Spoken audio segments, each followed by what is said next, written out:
Welcome in physics in easy way. मित्रों, physics in easy way में आपका बहुत बहुत स्वागत है। मित्रों, यदि हमारे वीडियो क्लिप को आप नियमित रूप से देख रहे होंगे तो इस समय हम 5वें चैप्टर को समाप्त करते हुए 6वें चैप्टर में हैं और चैप्टर का नाम है एक समान वृत्तीय गति, उपग्रहों की गति तथा पलायन वेग। तो आज हमारा नया चैप्टर होगा चैप्टर 6, एक समान वृत्तीय गति, उपग्रहों की गति तथा पलायन वेग। इसमें सबसे पहले हम वृत्तीय गति को देखेंगे, फिर उसके बाद एक समान वृत्तीय गति किसे कहते हैं इसको देखेंगे। तो एक सरल रेखा में गति को हमने देखा था कि यदि कोई वस्तु एक सीधी रेखा में गति करती है, उसके डायरेक्शन में किसी प्रकार का कोई परिवर्तन नहीं होता है, तो इस प्रकार की गति को सरल रेखीय गति या ऋजु रेखीय गति कहते हैं। यहाँ पर हम वृत्तीय गति की बात कर रहे हैं। तो यदि वस्तु की गति इस प्रकार हो कि उसके गति का मार्ग वृत्ताकार हो, गति का पथ क्या हो, वृत्ताकार हो, या कह लें कि यदि कोई वस्तु एक वृत्तीय पथ पर इस तरह से गति कर रही हो तो इस प्रकार की गति को क्या कहेंगे, वृत्तीय गति कहेंगे। यानी यदि कोई वस्तु वृत्ताकार पथ पर गति कर रही हो तो इस प्रकार की गति को क्या कहेंगे, वृत्तीय गति कहेंगे। तो आइए लिखते हैं वृत्तीय गति की परिभाषा कि यदि कोई वस्तु वृत्ताकार पथ पर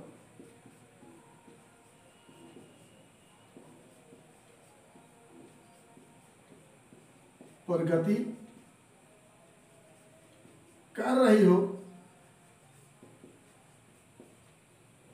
तो वस्तु की इस प्रकार की गति को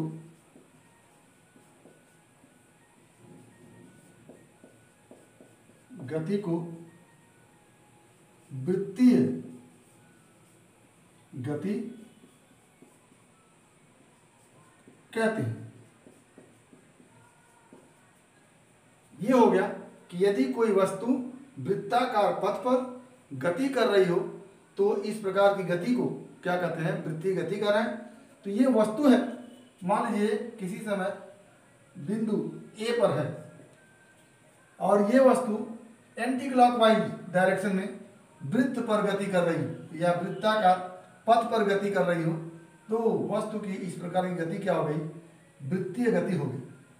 अब इस वृत्तीय गति में एक चीज आप देख रहे हैं कि वस्तु का प्रत्येक बिंदु पर वेग बदल रहा है। वेग क्यों बदल रहा है? क्योंकि हर बिंदु पर वस्तु के गति की दिशा क्या हो रही है, बदल रही है। क्योंकि बिंदु ए पर उसकी गति की दिशा बिंदु ए पर खींचे गए स्पर्श रेखा की दिशा में ऊपर की ओर होगी और इस बिंदु बी पर यदि वस्तु की गति को देखें तो बी पर स्पर्श रेखा खींचेंगे तो इस दिशा में उसकी गति होगी। बिंदु सी पर यदि इसके गति को देखें तो सी पर खींचेंगे स्पर्श रेखा, उस दिशा में उसकी गति होगी। और बिंदु डी पर यदि वस्तु को देखें तो डी पर खींची गई स्पर्श रेखा की दिशा में उसकी गति होगी। तो कहने का आशय यह है कि वृत्ताकार पथ पर किसी बिंदु पर यदि वस्तु के गति की दिशा को देखनी हो तो उस बिंदु पर स्पर्श रेखा खींच दीजिए। स्पर्श रेखा जिस दिशा में इंडिकेट करेगा, जिस दिशा में संकेत देगा, उसी दिशा में वस्तु की गति हो जाती है। तो ए पर गति निकालना हो तो ए पर हम स्पर्श रेखा खींच देंगे और ये स्पर्श रेखा दिखा रहा है कि ए पर वस्तु के गति की दिशा अपवर्ड डायरेक्शन में ऊपर की ओर। बी पर अगर हम वस्तु की गति की दिशा देखनी हो तो बी पर हम स्पर्श रेखा खींचेंगे और ये स्पर्श रेखा इंडिकेट कर रहा है कि बी पर वस्तु की गति की दिशा लेफ्ट हैंड साइड की ओर बाएं दिशा में है और सी पर यदि गति की दिशा को देखनी है तो सी पर स्पर्श रेखा खींचेंगे और ये स्पर्श रेखा संकेत कर रहा है कि वस्तु की गति डाउनवर्ड नीचे की ओर है और डी पर स्पर्शरेखा खींच करके हम वस्तु के गति की दिशा प्राप्त कर लेंगे। तो ये गति की दिशा किधर है? राइट हैंड साइड की ओर है। तो इस तरह से प्रत्येक बिंदु पर वस्तु के गति की दिशा लगातार क्या हो रही है? बदल रही है। यानी निष्कर्ष निकलता है कि वृत्ताकार पथ पर बिंदु दर बिंदु वस्तु के गति की दिशा क्या होती है? परिवर्तनशील होती है। तो लिखेंगे कि वृत्तीय गति में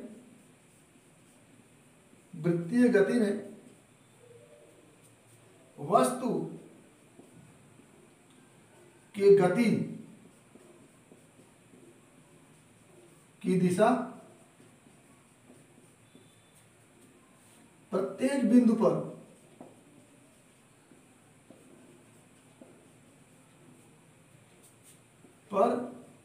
अलग अलग होती है, अलग अलग होती है।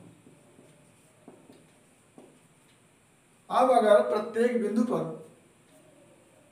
वस्तु के गति की दिशा अलग अलग होती है तो हम यहां पर चर्चा करेंगे वेग की।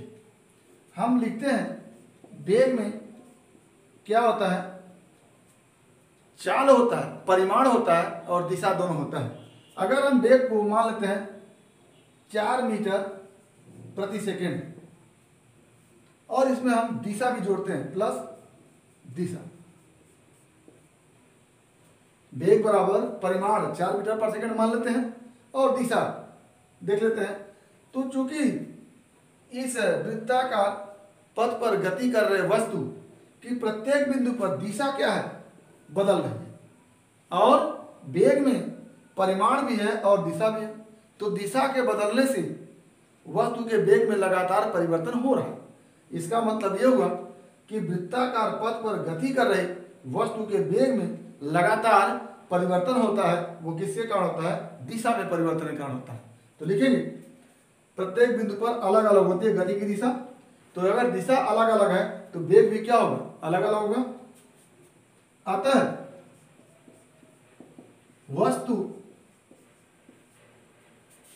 का वेग परिवर्तनशील होता है, परिवर्तनशील होता है। क्यों? क्योंकि प्रत्येक बिंदु पर वस्तु के गति की दिशा बदल रही है और वेग में हमेशा क्या होता है? दिशा इंक्लूड होता है। अगर दिशा बदल रहा है तो वस्तु का वेग बदलेगा। अब दूसरा सोचने वाली बात यह है, अगर ये वेग का परिमाण 4 मीटर प्रति सेकेंड कांस्टेंट हो, यानी ये भौतिक राशि कांस्टेंट हो और ये बदल रहा हो, ये परिवर्तनशील, और ये क्या है? नियत। तो ये 4 मीटर पर सेकेंड ये नियत हो और ये परिवर्तनशील हो तो वेग तो परिवर्तनशील है, लेकिन ये 4 मीटर पर सेकेंड जो दिशा के बगैर है, जिसको हम अदिश कह रहे हैं, और ये क्या कहलाता है? वेग बराबर 4 मीटर पर सेकेंड को आप चाल भी कह सकते हैं और प्लस दिशा। यानी वेग में चाल भी होता है और दिशा भी होता है। चाल है 4 मीटर पर सेकेंड और दिशा है लगातार परिवर्तनशील। तो इसका मतलब ये हो गया कि दिशा के बदलने से वेग तो बदल रहा है लेकिन चाल कांस्टेंट है। अगर वस्तु का चाल कांस्टेंट है और वेग लगातार बदल रहा है तो कहते हैं कि वस्तु में गति एक समान है, यानी वस्तु वृत्ताकार पथ पर एक समान गति कर रहा है। क्यों? क्योंकि वस्तु के चाल में कोई परिवर्तन नहीं हो रहा, केवल दिशा में परिवर्तन हो रहा है। तो दिशा में परिवर्तन होने के कारण यह वृत्ताकार पथ पर गति कर रहा है, या कह ले कि वृत्ताकार पथ पर गति के कारण इसके दिशा में परिवर्तन हो रहा है, इसलिए वेग तो बदल रहा है। लेकिन यदि वृत्तीय गति कर रहे वस्तु का चाल कांस्टेंट है तो कहा जाता है कि वस्तु एक समान वृत्तीय गति कर रहा है। तो वेग परिवर्तनशील होता है यदि वृत्तीय पथ पर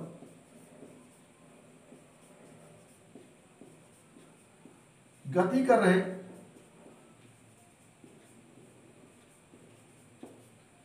वस्तु की चाल नियत है। चाल क्या है? नियत है। चाल बदल नहीं रहा, केवल दिशा बदल रही है। तो इस प्रकार की गति क्या कहेंगे, तो इस प्रकार की वृत्तीय गति को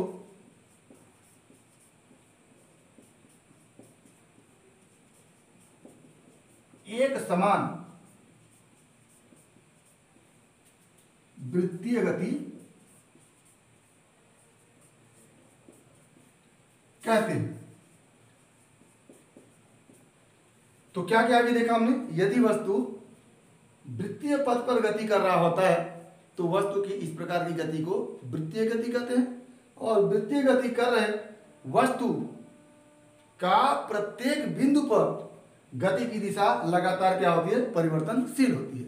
जिस भी बिंदु पर गति की दिशा देखना चाहेंगे उस बिंदु पर स्पर्श रेखा खींचेंगे और वो स्पर्श रेखा बताएगी कि वस्तु के गति की दिशा क्या है। तो चूंकि स्पर्श रेखा की दिशा लगातार क्या हो रही है, बदल रही है, तो हम कहेंगे कि वस्तु के गति की दिशा लगातार बदल रही है।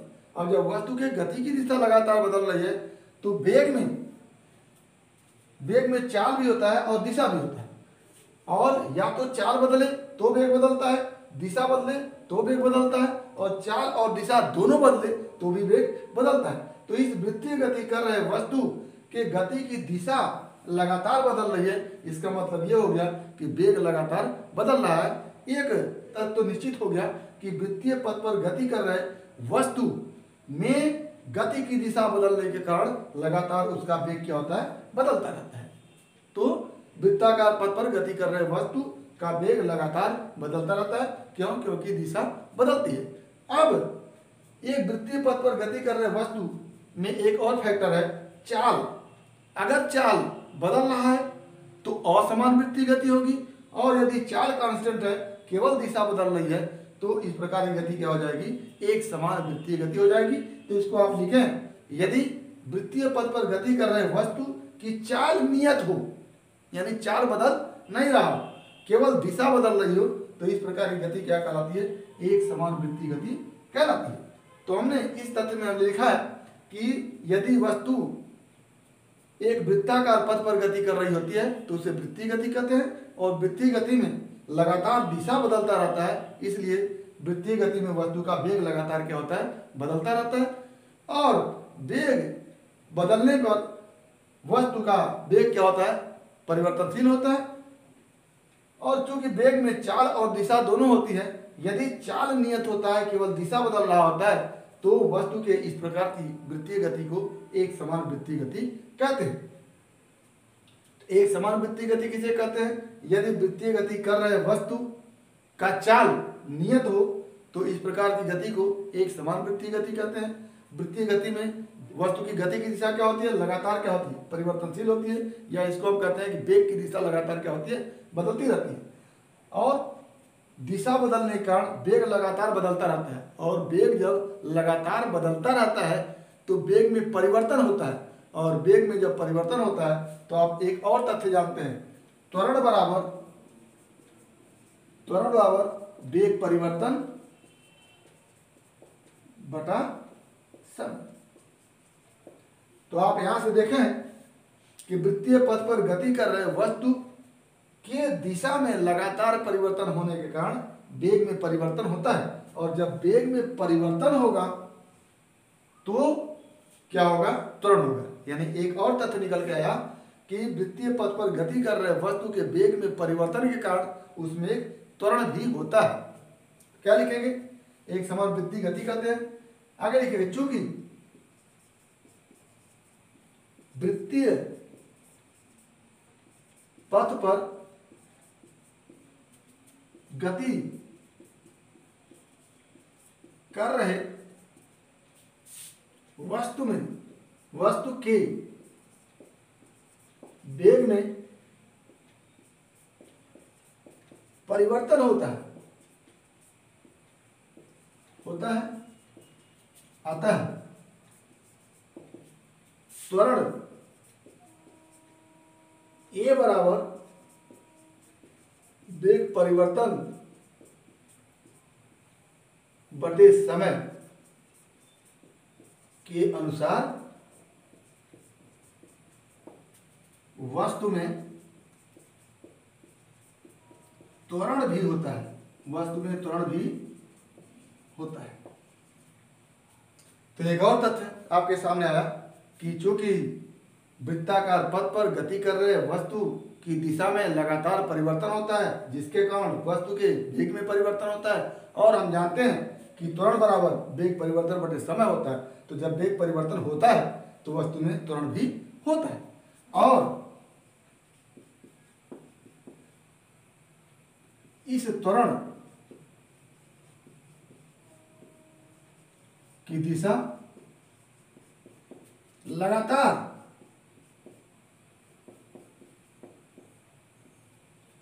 परिवर्तित होती है, परिवर्तित होती है, जिसकी दिशा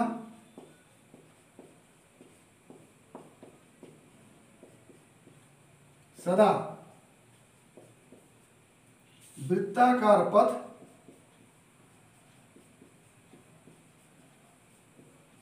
के केंद्र की ओर होती है। यानी वेग में परिवर्तन के कारण वस्तु में त्वरण होता है, और उस त्वरण की दिशा लगातार परिवर्तनशील होती है, और वस्तु में त्वरण लगातार सदा किस तरफ होता है, वृत्ताकार पथ के केंद्र की ओर होता है। जैसे यहां पर अगर वस्तु है तो इसके वेग की दिशा ये है, और त्वरण की दिशा केंद्र की ओर, ये केंद्र की ओर त्वरण ए, और वेग हो गया स्पर्श रेखा के अंदिश। आप इससे पहले लिख चुके हैं कि स्पर्श रेखा के अंदिश वस्तु का वेग होता है और त्वरण केंद्र की ओर होता है। तो वेग और त्वरण के बीच का कोण कितना हो गया, 90 डिग्री। यानी त्वरण हमेशा वेग के लंबवत होता है। यहां पर अगर देखना चाहे तो वेग की दिशा इस स्पर्श रेखा की दिशा में होती है, और त्वरण की दिशा केंद्र की ओर होती है। ये हो गया। यहां पर त्वरण की दिशा अपवर्ड डायरेक्शन में, यहां पर त्वरण की दिशा लेफ्ट हैंड साइड की ओर, और ये वेग की दिशा है, ये त्वरण की दिशा है, तो दोनों के बीच का कोण 90 डिग्री। यहां पर वेग की दिशा स्पर्श रेखा के अंदिश और त्वरण की दिशा केंद्र की ओर, तो ये त्वरण की दिशा क्या होगी, डाउनवर्ड डायरेक्शन में, और ये वेग की दिशा हो गई, दोनों के बीच का कोण कितना हो गया, 90 डिग्री। यहां पर वेग की दिशा नीचे की ओर डाउनवर्ड डायरेक्शन में, और त्वरण की दिशा केंद्र की ओर राइट हैंड साइड की ओर, और दोनों के बीच का कोण कितना हो गया, 90 डिग्री। तो निष्कर्ष क्या निकल के आता है कि वस्तु के वेग में परिवर्तन के कारण जो त्वरण उत्पन्न होता है उसकी दिशा केंद्र की ओर तो होती है, लेकिन हमेशा वेग की दिशा के क्या होती है, परपेंडिकुलर होती है, लंबवत होती है। तो केंद्र की ओर होती है, तथा वस्तु के वेग की दिशा के लंबवत होती है, लंबवत होती है। ये हमारा रहा वृत्तीय गति कर रहे वस्तु के वेग की दिशा क्या होती है। हर बिंदु पर वेग की दिशा में परिवर्तन होता रहता है, या कह लें कि वेग में परिवर्तन होता रहता है, और जब वेग में परिवर्तन होता है तो उसमें एक त्वरण उत्पन्न होता है। इस त्वरण की दिशा हमेशा केंद्र की ओर होती है, और वेग की दिशा स्पर्श रेखा के अंदिश होती है। तो स्पर्श रेखा और केंद्र को मिलाने वाली रेखा के बीच का कोण कितना होता है, 90 डिग्री होता है। तो हम कहेंगे कि वस्तु के वेग की दिशा और त्वरण की दिशा के बीच का जो कोण होता है वो कितना होता है, 90 डिग्री होता है। यानी वस्तु में त्वरण वस्तु के वेग के लंबवत दिशा में होता है। तो इतना हमने देखा। आगे इस वृत्तीय गति से संबंधित कुछ और तथ्य है, जिसमें पहला वृत्तीय गति कर रहे वस्तु में रेखीय विस्थापन। रेखीय विस्थापन, तो जैसा कि आप रेखीय पथ पर गति कर रहे वस्तु में रेखीय विस्थापन देख रहे थे, वैसा ही यहाँ पर रेखीय विस्थापन देखेंगे। तो किसी समय में ये हमारा केंद्र है, और ये हमारा पॉइंट ए है, यहाँ पर प्रारंभ में वस्तु है। प्रारंभ में वस्तु यहाँ पर है, टी समय पश्चात वस्तु यहाँ पर चली जाती है बी बिंदु पर। तो वस्तु ए से बी तक अगर चल रही है तो वस्तु में विस्थापन की बात करें तो ये जो ए और बी को मिलाने वाली जो स्ट्रेट लाइन है उसको क्या कहेंगे, रेखीय विस्थापन कहेंगे। और रेखीय दूरी ए से बी तक की जो पूरी लंबाई होती है उसको हम क्या कहते हैं, रेखीय दूरी कहते हैं। तो ए से बी तक पथ की पूरी लंबाई को रेखीय दूरी, और ए से बी तक की स्थिति में जो परिवर्तन होता है, प्रारंभ में वो स्थिति ए है और बी अंत में स्थिति बी है, तो ए और बी के बीच जो स्थिति में परिवर्तन होता है उसको हम विस्थापन कहते हैं। और यहां से हम रेखीय विस्थापन लिखेंगे, वृत्तीय पथ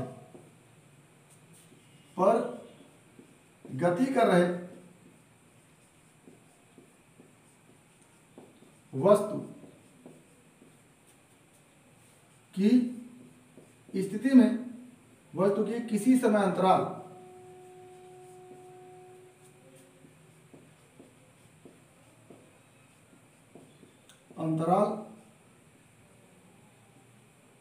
में स्थिति में परिवर्तन को रेखीय विस्थापन कहते हैं। विस्थापन कहते हैं। कोणीय विस्थापन में हम देखेंगे कि इस वस्तु को केंद्र से मिलाने वाली रेखा किसी समय अंतराल में जितना कोण घूम जाती है, वस्तु को केंद्र से मिलाने वाली रेखा जो सी ए है, किसी समांतराल में जितना कोण घूम जाती है उसी कोण को क्या कहते हैं, कोणीय विस्थापन कहते हैं। तो लिखेंगे वृत्ताकार पथ के केंद्र से वस्तु को मिलाने वाली रेखा किसी समय अंतराल में, किसी समय अंतराल में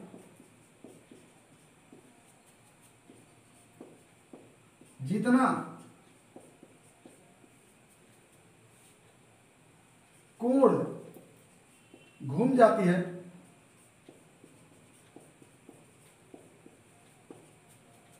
उसी कोण को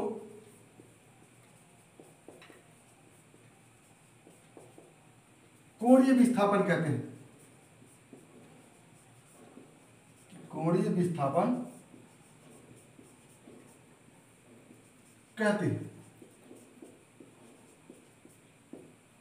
कोणीय विस्थापन कहते हैं। अब कोणीय विस्थापन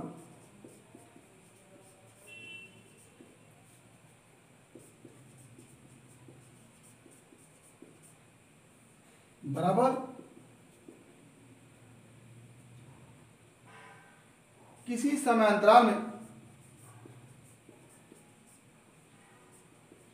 अंतराल में तय की गई रेखीय दूरी बटे वृत्तीय पथ की त्रिज्या। वृत्तीय पथ की त्रिज्या, या इसी को हम लिखते हैं, यदि समय अंतराल टी में, समय अंतराल टी में ये यहां से यहां तक वस्तु चली आती है, ए से बी तक चली आती है, तो कोणीय विस्थापन थीटा हो गया। ये वस्तु को केंद्र से मिलाने वाली रेखा इस तरह से ये थीटा कोण बना ली, तो थीटा हो गया, कोणीय विस्थापन हो गया। और ए से बी तक जाने में वस्तु अगर यस दूरी तय करती है तो ये रेखीय दूरी हो गई और ये त्रिज्या हो गया और ये कोणीय विस्थापन हो गया। तो इस रेखीय दूरी को अगर त्रिज्या हम आर लिखें और रेखीय दूरी को एस लिखें तो एक तरफ से एस क्या हो गया, चाप हो गया, और ये आर क्या हो गई, त्रिज्या हो गई। और आप जानते हैं चाप बटे त्रिज्या क्या होता है, कोण होता है। यहां से लिखेंगे कोणीय विस्थापन थीटा इक्वल टू रेखीय विस्थापन चाप बटे त्रिज्या। यह हो जाता है थीटा इज इक्वल टू चाप एस बटे त्रिज्या आर। ये हमारा कोणीय विस्थापन का फॉर्मूला हो जाता है किसी समय अंतराल में तय की गई रेखीय दूरी बटा वृत्तीय पथ की त्रिज्या। और रेखीय दूरी को आप क्या कह सकते हैं, चाप भी कह सकते हैं। तो लिखेंगे चाप बटा त्रिज्या, और चाप को हम यदि यस से दिखाएं, त्रिज्या को आर से दिखाएं, तो थीटा इक्वल टू क्या हो जाता है एस बाई आर। और इस थीटा का मात्रक रेडियन होता है। क्या होता है, रेडियन होता है। यानी कोणीय विस्थापन का मात्रक अगर आप लिखेंगे तो उसको लिखेंगे रेडियन। कोणीय विस्थापन का मात्रक जो होगा उसको हम रेडियन कहेंगे। कोणीय विस्थापन का मात्रक रेडियन। अब बताइएगा, यदि एक चक्कर पूरा करने में वस्तु 360 डिग्री घूम जाती है, और 360 डिग्री को हम 2 पाई भी कहते हैं, तो हम लिखेंगे सिंस एक चक्कर पूरा करने में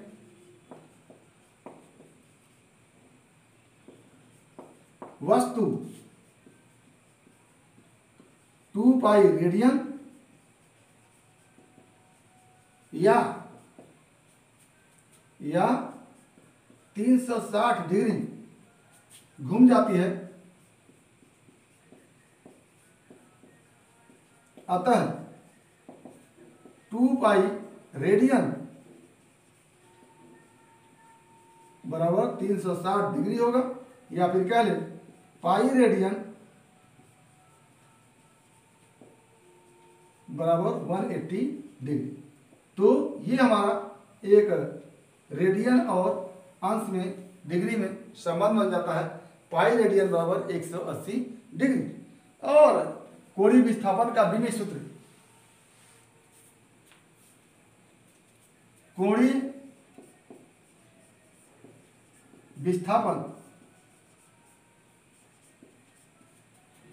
का विमीय सूत्र, कोणीय विस्थापन थीटा इक्वल टू लिखते हैं चाप एल, चाप का विमीय सूत्र एल होगा क्योंकि चाप भी एक तरह से लंबाई है, बटे त्रिज्या का विमीय सूत्र भी एल होगा क्योंकि त्रिज्या भी लंबाई है। क्या हो जाता है एल बाई एल का मतलब एल पे पावर 0। ये हो जाता है कोणीय विस्थापन का विमीय सूत्र एल 0।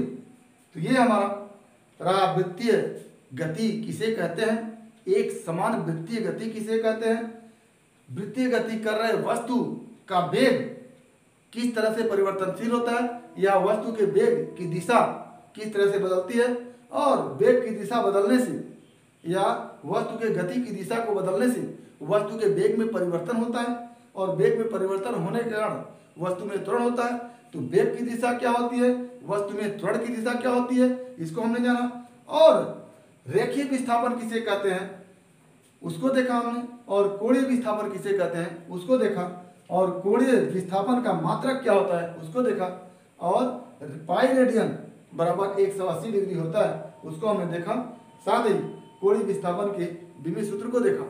तो उम्मीद करते हैं कि जिन भी तथ्यों को आज हमने देखा है वो आपको समझ में आया होगा।